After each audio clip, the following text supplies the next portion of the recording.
It is Sunday, the 25th of April 2021, and this is just a quick video to give my thoughts and reflections on yesterday's massive protest march in London. This really was a monumental event. Big shout to anyone that was in attendance.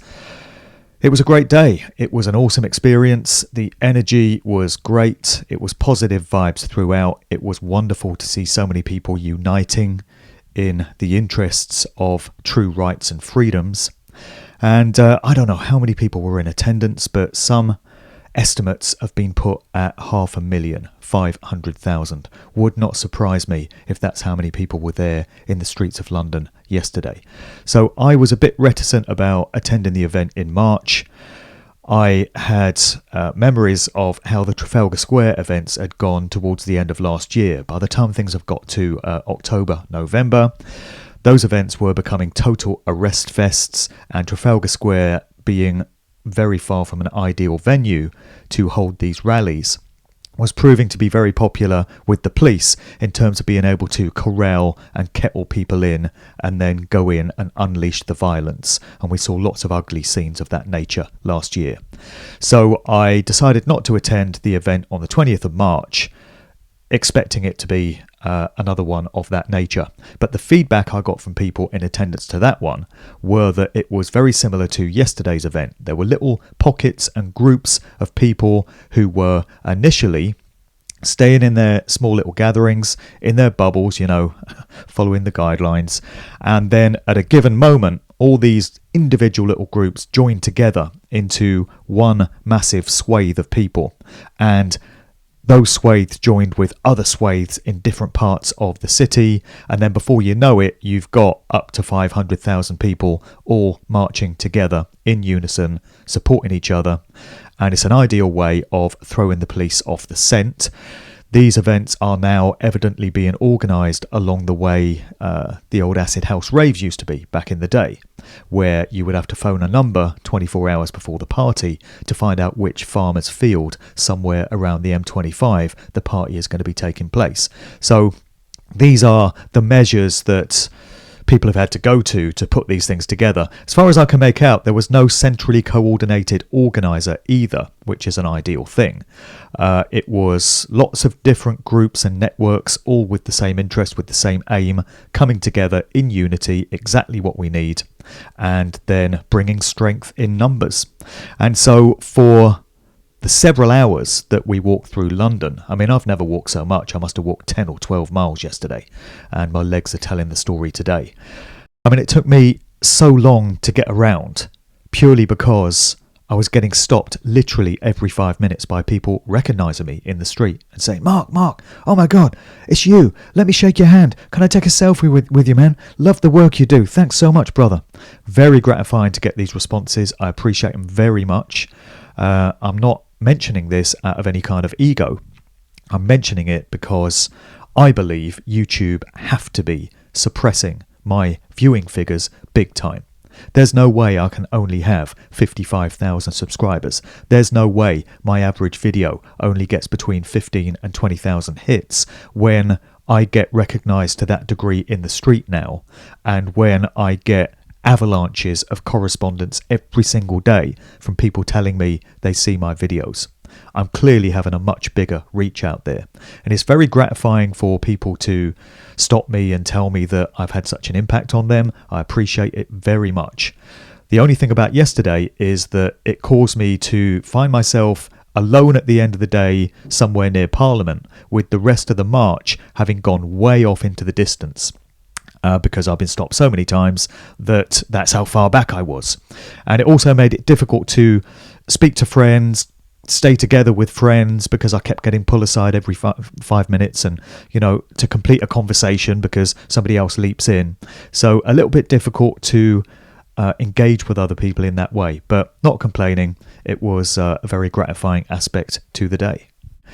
But it was a wonderful thing, and the police really just left us alone. We saw quite a few of them flanking the proceedings, flanking the edges of the roads, but they didn't get involved. They didn't go wading in. Few vans around, but no great hassle, no intervention. It was great to see the faces of a few bewildered normies as we went down Oxford Street wondering what's going on. There were lots of chants of take off your muzzle, take off your mask, There were lots of stickers coming from the White Rose group on Telegram. They're doing a great job of these stickers that can be slapped on lampposts and phone boxes and all kinds of street furniture. And believe me, the street furniture of central London yesterday was absolutely truth bombed with these stickers just slapped everywhere. They'll probably be removed in a day or two, but a lot of people are going to have seen those messages. Met so many people there. They were coming from all over the UK. Big shout to my friend Maureen at a Truth Seekers Northeast in Newcastle. There's a crew of them that came down from there. I know of people that came from Scotland. Big shout to my friend William that came over from Northern Ireland. There were coach loads, minibuses coming from all over the country, all to add to the numbers and send this very clear message that we are sick and tired of being forced to live this way. We do not consent to tyranny.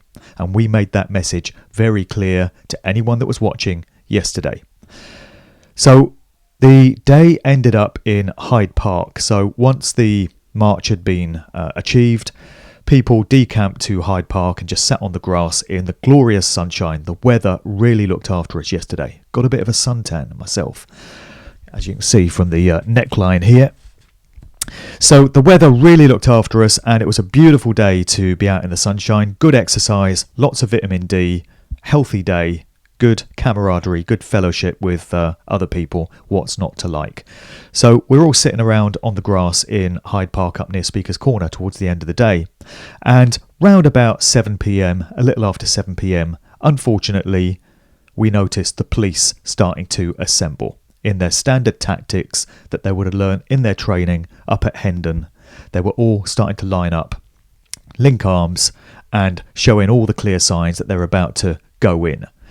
And that's what they did. They went wading into a crowd of peaceful protesters who weren't even protesting at the time. They were just chilling and socialising and having a drink and enjoying themselves. So in go the police. There's a lot of pushback from the crowd. They're not having it. They're doing no harm. They're causing no problem. They don't wish to be coerced upon like this, to have this violation of their rights and freedoms. So the crowd started to push back, and they got the police on the run.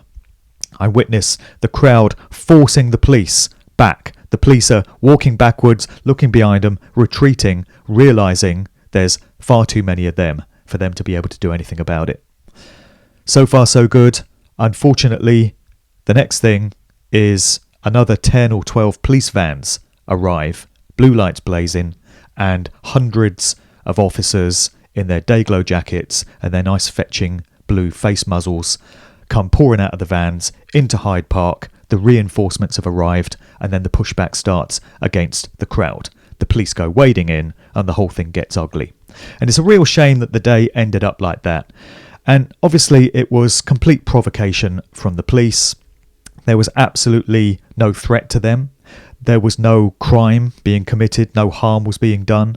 And it seems to me like they just wanted some footage that they could put out on the news to lie and say that protesters turned violent and started getting confrontational against police, and put that out on the evening news to paint the picture in the idea of the watching normies that anyone that turns up to these events are not only dangerous anti-vaxxers and COVID deniers, but they get violent and they like to push back against the police as well. So it's very sad that the day ended up that way, but overall it was a great victory. 500,000 people, come on. I mean, the next time there's one of these, particularly if it's on a bright, beautiful, sunny day like that, how many more people do you think are going to take out to the streets? I know there was an event in Glasgow yesterday. I believe there were similar ones in different towns and cities around. And it really is indicating that sea change starting to happen.